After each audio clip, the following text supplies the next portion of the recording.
Здравствуйте, меня зовут Юлия Сайфан, я художник. Сегодня я пишу вот этот этюд, левый внизу. Буду рассказывать подробно, как я это делала. Готовьте материалы, будем писать вместе. Формат А4, разделенный на 4 части. Будет маленький этюд, формат А6. Это цвет для подложки, любой из желтых. Какой-то в оранжевую сторону можете взять, добавить чуть акриловой краски светлой, чтобы не тянулось за кистью. Я пишу гуашью, это называется постерная краска, у нее все те же функции, как у водорастворимой гуаши. Понадобится коричневый, можете взять жженую сиену, прусская синяя, одна из самых темных синих цветов. Понадобятся зеленые, холодные, теплые. На банке у меня написано зеленая, однако это веридоновая зеленая, холодная. Беру также желто-зеленую. Они бывают разные, теплее, холоднее, не имеют значения.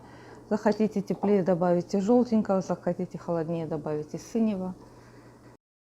Ссылка на фотореференс под этим видео, это моя фотография. Фотографировала на водопадах в Черном лесу.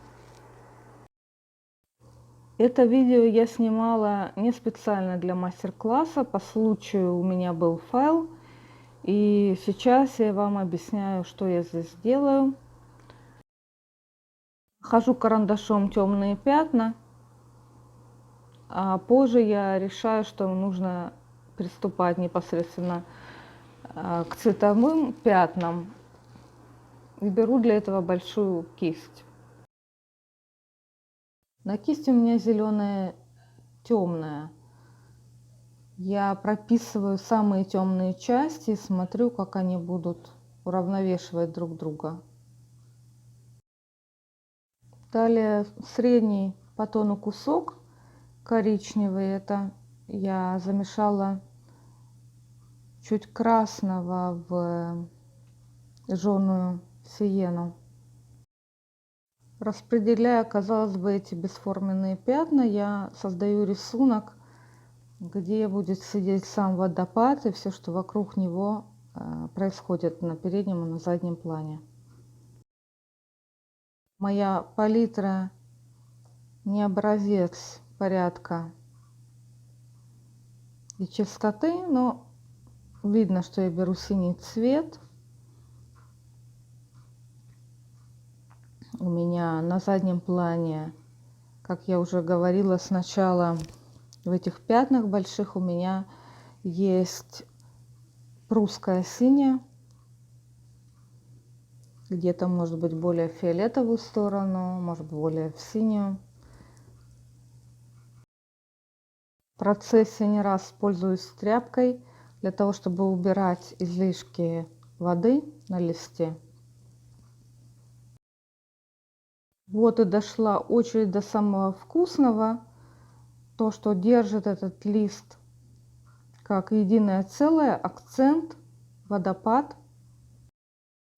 В белый замешиваю всякие зеленые и желтые, этим пишу. Еще от водопада идет такая пена внизу, когда падает вода вниз. Далее я избавляюсь от всех желтых пятен, которые у меня есть. У меня здесь уже теплые зеленые идут. Ну и сверху сажу зеленые. Смотрю, как будут работать они вместе с синими и коричневыми.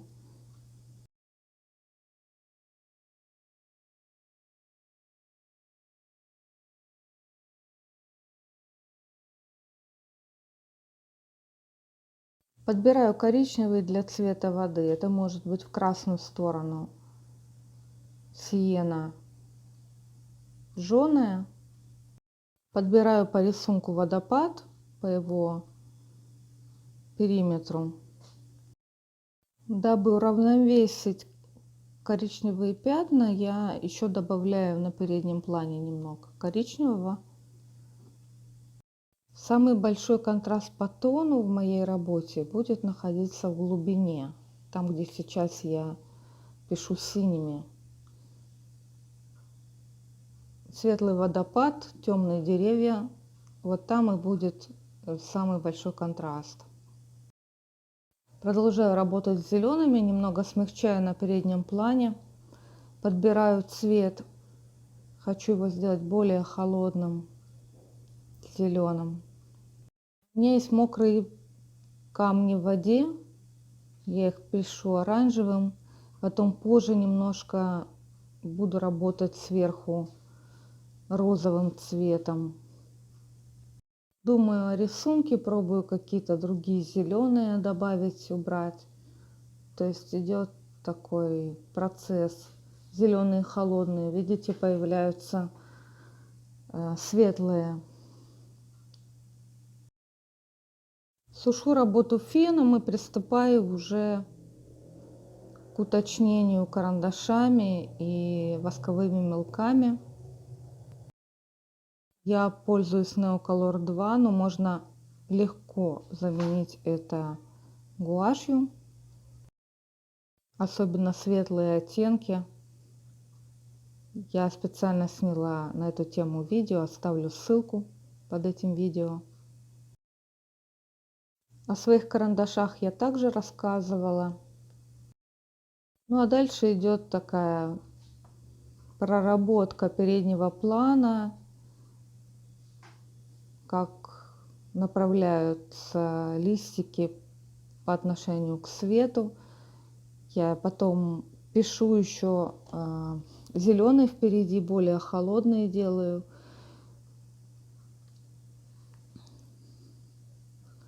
Добавляю штрихами листья. Вот здесь немного голубого.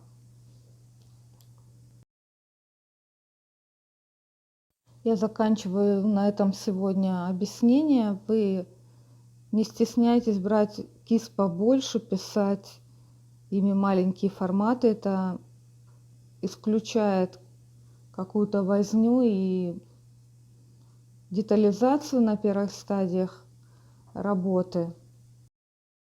А еще на любой стадии можно вернуться на первые этапы. Если что-то не подходит, взять большую кисть, записать и рисовать сверху. А еще у меня не раз бывает такое, что в пейзаже я в тупике, я беру чистый лист и начинаю этот же пейзаж писать снова, учитывая те ошибки, которые были уже допущены. Все боятся испортить хорошую работу, если она уже пошла как следует. Но, наверное, нужно много раз испортить, чтобы перестать этого бояться. Желаю вам приятного творческого времяпрепровождения. Не забудьте поставить лайк, написать комментарий, подписаться. Всего доброго, пока!